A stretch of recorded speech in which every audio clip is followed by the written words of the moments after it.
1-yard line. Roethlisberger handing it off. This is Connor. He is in for a Steelers touchdown. It is Smith-Schuster who makes the catch. What a catch. Finds McDonald, and he takes it in for a Steelers touchdown. Welcome back, everyone, to another episode of the Steel Studio Podcast. We're back here with our NFL expert, Chad Schmock. Chad, how are you? I'm doing great. How are you guys doing this week? Good. Good. We're coming off a win. It was a pretty interesting Dallas game. What did you think of that game? It's an ugly game. I think, you played down to your competition a little bit, and definitely think the Steelers were a victim of that. It looked like they were sleepwalking quite a lot, but, when they needed to go score and win the game, they found a way to do that, and it's not always going to be pretty in the NFL, so survive in advance and take one in the win column and hopefully get better this week, right? Hopefully, yeah. I mean, do you think that was a trap game for the Steelers? Do you think it was more like just being on the road 3 weeks in a row, coming off games against two tough teams, or? I think it's a letdown game. I mean, they played two really strong teams, like you said, and then all of a sudden you go to a team that you know you should beat handily. It's easy to kind of look past that and lose focus a little bit. But I think we're starting to get to the point of the season where you kind of got to wonder about Ben Roethlisberger a little bit. Is he going to get back to where he once was? I think there's definitely some things missing with him that have been there in the past. Yeah, it'll be interesting to see. So if we shift over to the Bengals game, the Bengals are obviously off to a slow start, but their one key player that everyone says appears to be legit is Joe Burrow.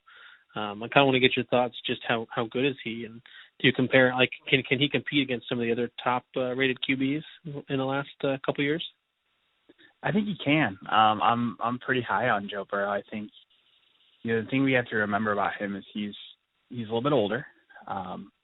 He was a 4-year guy at LSU, so he's a little bit older. Got a couple years on the other rookies in there, but he's just the poise and the ability to read defenses. I think he's going to be a great quarterback. The thing with him is, are they going to be able to protect him? How many hits is he going to take, and how many times is he going to be able to keep getting up from that? But he's shown some really good things. They're throwing the ball quite a lot with him. I believe he's top 5 in the league in passing yards, and he drops back and throws it somewhere between 30 and 50 times a game. So it's a lot of opportunities, but I've been impressed. The big thing for him is, can he start to push the ball downfield a little bit more? I think that's kind of the next step of the evolution for him. Hey, Chad, it's Rick. Hey, Rick. The offensive line, it seems like a weakness to me. Why haven't they solidified that to protect their franchise quarterback, and what's their strengths and weaknesses? That is the million-dollar question. I think a lot of the reason why they didn't go offensive line early in this draft is Jonah Williams, their left tackle.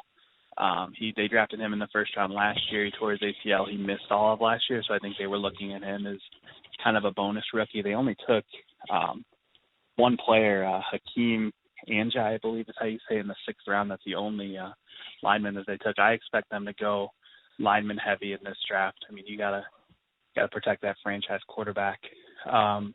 Strengths and weaknesses for them, I think offensively, throwing the ball is going to be a strength. Joe Burrow, we talked about him. He's a solid young quarterback. And then receiver-wise, they have some good ones. A.J. Green has been good for a long time. Tyler Boyd is another wide receiver that they have that does a really nice job for them. And then the one that I'm most excited about, a kid by the name of T. Higgins. He was their 2nd-round pick out of Clemson. Big, tall, physical wide receiver. I think he's going to ascend to be their number 1 wide receiver here. Maybe not. Is Joe Burrow mobile? Is he under pressure a lot? Are we going to be able to get to him? Yeah, you're going to be able to get to him quite a lot. He gets sacked quite a bit, but he's fairly mobile. He moves around. He's not going to be like a Lamar Jackson that's going to beat you for 20, 30 yards a pop. They're not going to have designed runs for him, but he's pretty nimble in the pocket. He can move around a little bit, step up in the pocket, and make some throws. Is Joe Mixon back this week, and how good is their running game this year? So that's a big question. Joe Mixon's still dealing with a foot. It's pretty 50-50, I think, on whether he's going to play. If I had to bet now, I'd say he probably wouldn't, even coming off of that bye week. With Joe Mixon, it's good. He's a solid running back. I think he's probably top 10, top 15 in the league. If he doesn't play, you're dealing with Giovanni Bernard is your feature back. He's more of kind of the scat back, come out, catch passes out of the backfield, so the running game wouldn't be as much of a factor if he's your feature back. But if Mixon is there, I expect him to get somewhere between 10 and 20 carries. I'm not sure they're going to be running against the Steelers. I'm not sure anybody can really line up and run against the Steelers, but I think they'll try to do enough of it to have play action play some type of a factor. I don't know, man. The last 2 weeks we've given up some runs. It's the one big one, though. It's not sustained. It's, somebody Right. pops the big one, and then, it's 1, 2, 3 yards after that. Oh, this receiving core, AJ Green. Oh, I'm sorry, Mike. This is your question. Go ahead, buddy. No, that's okay. Is AJ Green? Is he back to himself? He's not back to his old self. I mean, he's still that crafty veteran that can get open and use all the tricks, but he's not blow the top off the defense anymore. I'm going to get 100, 150 yards a week. That's just not him. But on 3rd and 5, he's going to find a way to get open and make a play for you. So you still got to account for him. And you mentioned the other receivers. I mean, how's the receiving core overall? And also, do they utilize their tight ends a lot in the passing game? So tight end isn't a huge thing for them. Their receiving core is solid. Higgins is really coming on, and he's led him in receiving the last couple weeks. And, Boyd is also a very, very strong wide receiver. So I think they have 3 receivers that are kind of low-end number 1, high-end number 2. So they can do a lot through those 3 guys. On to the defense. The defensive line used to be the strength of the team. Looks like you can run on them this year. And do they have much of a pass rush this year? They don't. The big question for them, Geno Atkins, who I was of the opinion was their best defensive player. He's been very vocal about being unhappy with his role. They kind of switched over from a 4-3 to a hybrid 3-4 or a 5-2 look.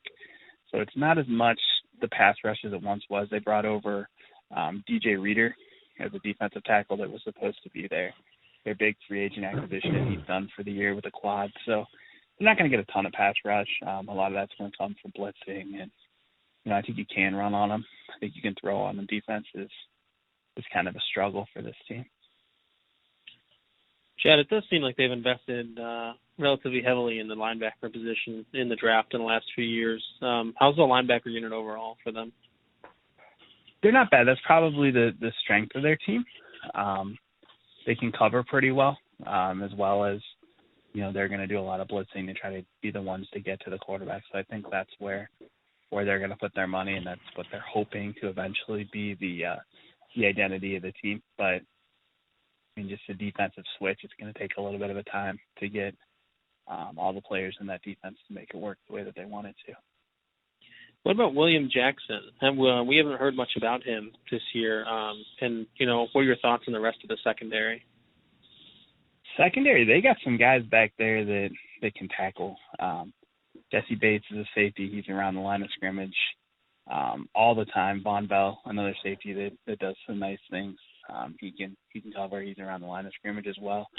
William Jackson, I expected him to kind of take a step forward this year and be solid. I just haven't really seen that from him this year. I don't know if it's fit. I'm not sure kind of what it is, but he hasn't been the player that I thought he would be. Their secondary is going to take a little bit of a hit. Mackenzie Alexander and Trey Waynes are both on the COVID list, so very, very questionable on if they're going to get cleared in time to play. So what I saw was a strength for them could turn into a weakness if they don't get those 2 back. Well, speaking of that, of course, we have Big Ben on the same list, so we're not even sure. I believe he'll play. He did test negative today. He'll probably be negative again and be okay, but I don't think he can practice all week until just play Sunday. 5 days he has to be on the list, I think. So with or without Ben, how can we beat this team? And what do you think about that?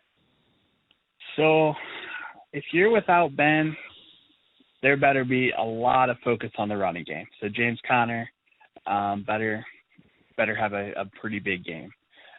Benny Snell, is another one that would really have to step up. I have very little faith in Mason Rudolph to be able to throw the ball around. They're not a great defensive team, so I think you'll be able to do enough of it, but the focus on the running game would certainly shift. With Ben, I think they're still going to attempt to kind of establish that passing game. I think somebody like a Chase Claypool, big, strong, physical wide receiver, could wreak some havoc on them this week. I look for him to have a big game and then kind of juju over the top if they have Ben, and if not, you're going to get that old-fashioned smash mouth football game. Do you think Ben will play? I do. I think I'd read that there's two negative tests now for him, so I think he's on pace to play. I could be wrong on that, but can he come off the list now? It's different. Different states are a little bit different. I don't know if it's a uniform list. I've heard some places you have to have 3 consecutive.